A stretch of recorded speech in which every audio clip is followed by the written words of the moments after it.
Kemudian Zayan, anggota boy group K-pop pertama dari Indonesia. Mereka yang menonton atau mendistribusikan film dan drama Korea Selatan tidak akan diampuni dan akan dihukum. Hai guys, welcome back lagi to my YouTube channel bersama dan aku Yusril Kim. By the way yang menonton, bagaimana kabarnya hari ini? Apakah dalam kondisi yang baik-baik saja? Ya, kuharapkan seperti itu ya. Dan mungkin ada dari kalian yang lagi dalam kondisi gak baik-baik aja, lagi putus asa mungkin. Apapun itu, keep fighting guys ya, don't give up. Well, dalam video kali ini seperti biasa ya, kita itu akan ngebahas tentang topik-topik yang lagi panas diperbincangkan dan of course sangat sayang banget untuk dilewatkan. Jadi supaya kalian gak ketinggalan informasi terbarunya nih, langsung aja subscribe channel YouTube ini sekarang juga. Dan tanpa banyak cincau-cincau lagi, yuk kita bahas seperti apa berita selengkapnya.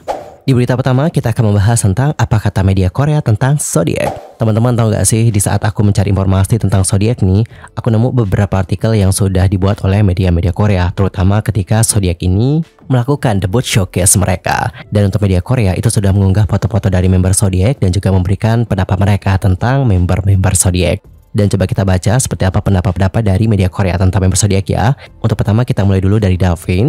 Untuk Davin disebutkan memiliki proporsi unggul.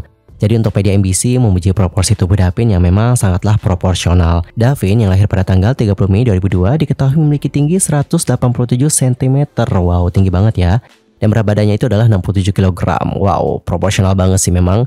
Dan setelah aku cek satu persatu tinggi member Zodiac, ternyata Davin ini memang menjadi member tertinggi. Koreksi ya kalau aku seandainya keliru. Dan ngomong-ngomong tentang Davin, dia ini posisinya di grup sebagai dancer dan juga rapper teman-teman. Dan disebutkan bahwa dia adalah bagian dari Four Dance Academy's dance team. Member yang kedua adalah Wayne. Untuk Wayne disebutkan sebagai seseorang yang memiliki suara mid-bass yang menawan. Apa itu mid-bass? Jujur aku nggak nemu artikel yang membahas tentang tipe suara mid-bass. Tapi dalam dunia speaker nih, mid-bass sendiri merupakan jenis speaker yang juga biasa disebut mid-woofer. Fungsinya itu adalah untuk menghasilkan suara berfrekuensi dengan rentang 80-350 Hz. Suara yang dihasilkan mid-bass juga lebih didominasi pada suara rendah. Dan yaps, kurang lebih seperti itulah tipe suara dari Wayne. Jika kalian dengarkan, suaranya kan agak mid-bass gitu memang teman-teman. Dan kalau kalian tutup mata terus dengar Wayne nyanyi, kalian pasti bakal tahu bahwa itu adalah suara Wayne. Karena suaranya itu emang benar-benar khas banget. Dan berbicara tentang Wayne, apakah kalian tahu bahwa sebelum join ke One Cool Jigsaw atau double bersama dengan Zodiac, ternyata dia dulunya adalah trainee Biscuit Entertainment. Kemudian dia juga sempat trainee di BG Entertainment dan juga IME Korea. Wow, gokil juga ya perjuangannya untuk dapat debut. Trainee-nya di beberapa agensi dan baru jodoh pas di One Cool Jigsaw. Alhamdulillah ya. Kemudian untuk Sing, Beautiful Man. Dan aku rasa kalian juga pasti setuju banget sih sama statement media Korea ini. Tak dapat dipungkiri bahwa Sing selain tampan, dia juga terlihat seperti beautiful gitu loh. Di sisi lain, visual dari Sing juga pernah nih menjadi topik perbincangan hangat netizen Jepang dan bahkan juga sempat viral. Itu lantaran visualnya yang unreal bak tokoh anime. Apalagi ketika dia memakai warna rambut yang blonde or this, makin terlihat unreal ya visualnya. Lanjut ke member yang berikutnya adalah Bomsu dengan pesona yang tak terduga. Memang tak dapat dipungkiri bahwa Bomsu memiliki karisma yang memukau. Poin utama dari Bomsu menurut aku adalah matanya dan didukung dengan proporsi tubuhnya yang tinggi yaitu 184 cm. Jadi tidak mengherankan media Korea berpendapat seperti itu.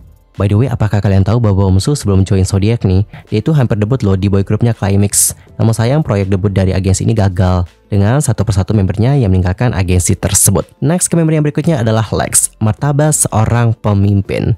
As you know bahwa Lex merupakan leader dari Zodiac ya teman-teman. Dan pemilihan Lex sebagai seorang leader juga didukung oleh beberapa faktor. Mulai dari kemampuan yang dimiliki, pengalamannya, dan juga semangatnya. Dan selain itu kalau kalian lihat dari MBTI-nya, sangat mendukung banget teman-teman. MBTI dari seorang Lex sendiri adalah ENTJ. ENTJ dikenal banyak orang sebagai kepribadian commander yang memiliki jiwa pemimpin dalam dirinya. Orang dengan tipe ENTJ memiliki rasa percaya diri, energik, menginspirasi, karismatik, dan pemikir yang baik sebagai kelebihannya. Anyway, apakah kalian tahu bahwa sebelum join Zodiac, Lex juga dulu sempat mengikuti program laut. Dan salah satu penggemar menotis bahwa jiwa kepemimpinan Lex memang dari dulu sudah kuat teman-teman. Lalu untuk Hyunsik penuh ketegangan, agak berbeda ya kak. Dan coba kita lihat foto-foto Hyunsik pas debut showcase yang sudah diunggah oleh MBC. Apakah memang terlihat tegang? Bagaimana nih pendapat kalian? Maybe a little ya teman-teman. But still Kyowoshi. Dan sebenarnya tidak heran kalau Hyosik memang terlihat tegang atau seperti itu, sebab perjalanannya ke tahap saat ini memang tidak mudah. Ia disebut pernah menjadi trainee di beberapa agensi. Dan ini informasi yang aku dapatkan dari K-Profiles, kalau nanti salah koreksi ya. Di K-Profiles tertuliskan bahwa dia itu pernah menjadi mantan trainee Happy Face Entertainment, SM Entertainment, dan C9 Entertainment. Kemudian ia juga pernah mengikuti program Produce X101. Namun sayang nih tereliminasi di episode 5, tepatnya di peringkat 77. Dengan perjalanan yang panjang, tentu hari tersebut menjadi hari yang tak pernah disangka-sangka oleh Hyunsik. Akhirnya perjuangannya selama ini membuahkan hasil. Berikutnya adalah Leo, mata menawan. Jika kita lihat beberapa foto yang telah diunggah oleh media Korea saat showcase sebutnya Zodiac, memang untuk Leo terlihat menampilkan tatapan matanya yang tajam dan juga berkarisma. Dan seperti yang aku rasa dari l.com.hk, bersama dengan Mak Chun Sing, mereka itu disebut menjadi wajah tim. Wajah tim yang juga merujuk kepada visual di Zodiac ya. BDL juga bahkan mengatakan bahwa Sing dan Leo memiliki penampilan yang sangat tampan. Dan berbicara tentang Leo itu adalah salah satu member yang informasinya tuh dikit banget. Untuk fakta-fakta yang tersebar di sosial media itu masih sedikit teman-teman. But yang pasti Leo itu adalah magnet di Zodiac. Dia itu adalah member yang lahir pada tanggal 15 Juni 2002. Kemudian Zayan, anggota boy group K-pop pertama dari Indonesia. Statement yang satu ini bisa saja menjadi pro kontra di kalangan penggemar. Karena seperti yang diketahui bahwa idol K-pop pria pertama dari Indonesia adalah Laudy. Anyway, di sini kita nggak ngomongin soal darah dan ras, melainkan kewarganegaraan. Jadi aku mengharapkan di kolom komentar jangan ada yang berdebat mengenai darah, pribumi dan sebagainya, jangan ya. Karena kita membahas tentang kewarganegaraan teman-teman. Jadi aku harap kalian jangan berdebat tentang itu ya. Aku nggak mau kolom komentarku nanti dipenuhi dengan debat-debat seperti itu. Mengenai statement dari media Korea ini, ada beberapa hal yang menurut aku melandasinya.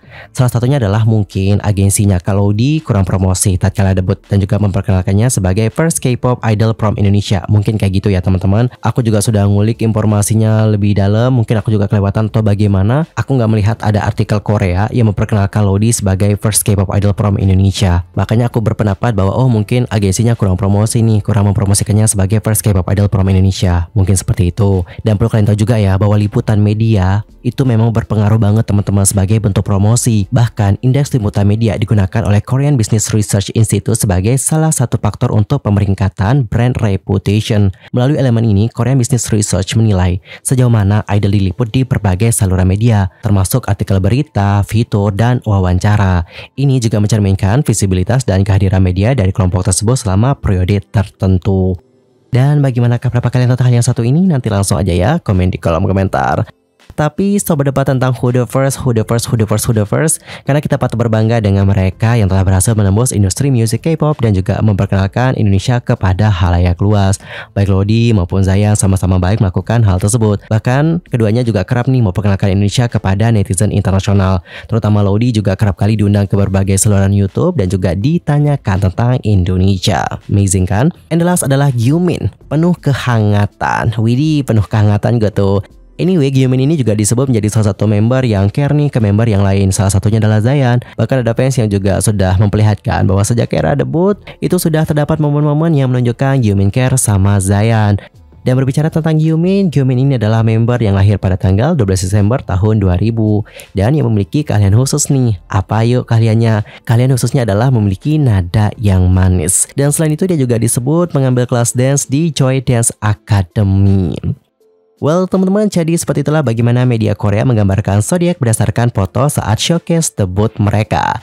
Dan kalau kalian sendiri gimana nih pendapatnya? Nanti langsung aja ya, sampaikan di kolom komentar. Dan lanjut ke berita kedua, kita akan membahas tentang bagaimana Korea Utara mengeksekusi seorang remaja karena menonton drama Korea Selatan. Dilaporkan bahwa Korea Utara meningkatkan eksekusi di depan umum setelah pandemi, tidak terkecuali kepada para remaja. Dan menurut berita nih, sekitar 100 orang dieksekusi di depan umum pada tahun lalu. Peningkatan yang signifikan dari jumlah biasanya sekitar 10 eksekusi setiap tahunnya sebelum merebaknya COVID-19.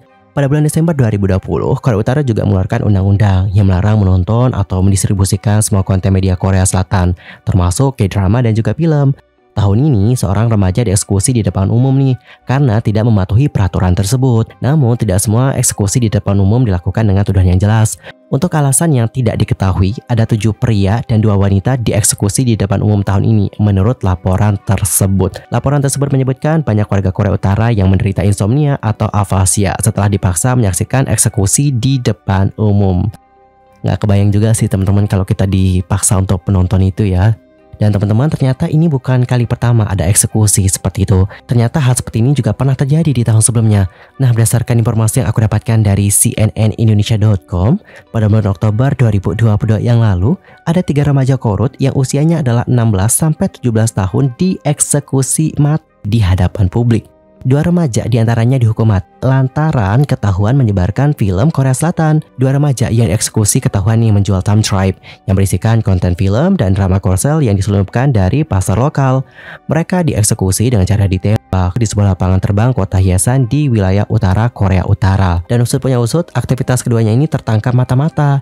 Ini kemudian berujung dengan laporan ke polisi. Salah satu warga setempat mengatakan, para siswa terjebak dalam jebakan kali ini.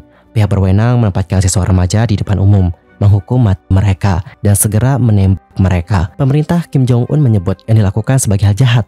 Otoritas pun dilaporkan memaksa warga lain untuk melihat video eksekusi itu. Salah satu warga menjelaskan, mereka yang menonton atau mendistribusikan film dan drama Korea Selatan dan mereka yang mengganggu ketertiban sosial dengan membunuh orang lain tidak akan diampuni dan akan dihukum hukuman mati maksimum. Perlu diketahui, eksekusi semacam ini jarang terjadi di Korea Utara. Pihak berwenang biasanya akan menggunakan eksekusi untuk menakut-nakuti orang agar berperilaku seperti yang mereka inginkan. Eksekusi terjadi sekitar seminggu setelah pihak berwenang mengadakan pertemuan publik untuk memberitahu publik bahwa mereka akan bersikap keras terhadap kejahatan yang melibatkan media asing. Ini utamanya yang melibatkan Korea Selatan. Selain hukuman mati, Korea Utara juga memperlakukan denda berat hingga ancaman penjara bagi siapapun yang ketahuan menikmati hiburan dari Korea Selatan. Bahkan ada juga loh undang-undang Korea Utara yang melarang warganya berbicara dengan gaya orang Korea Selatan. Dalam beberapa tahun terakhir, film Korea Selatan dan Barat serta musik dan acara TV telah menyebar ke seluruh Korea Utara melalui USB flash drive dan kartu SD yang mudah disembunyikan. Penyelundup membawa data film dan musik itu dari Cina dan kemudian didistribusikan dari warga. Korea Utara menjadi semakin khawatir nih tentang budaya Korea Selatan yang disebut dekaden dan anti-revolusioner. Beberapa laporan RFA selama beberapa tahun terakhir telah mendokumentasikan upaya pihak berwenang untuk memerangi dengan secara acak menyita smartphone dan juga memberikan hukuman keras kepada pelanggar. Menurut sumber hiasan, warga yang ketahuan menonton film asing akan dikirim ke Pusat Tenaga Kerja Disiplin. Jika mereka tertangkap lagi, mereka akan dikirim ke kamp kerja paksa pemasyarakatan selama 5 tahun bersama dengan orang tua mereka. And how about your opinion for this one? Nanti langsung aja ya, sampaikan di kolom komentar. Well guys, informasi tadi menutup perjumpaan kita untuk hari ini dan kita akan jumpa lagi di next video dengan informasi yang lebih update. Dan aku juga mohon maaf ya jika ada kesalahan baik itu dalam ucapan kah, sikap kah, tindakan kah, dan maybe ada salah informasi. Langsung aja koreksi aku dengan cara komen di kolom komentar. Thank you so much. See you next time and goodbye everyone. Selamat beraktivitas ya. Semangat!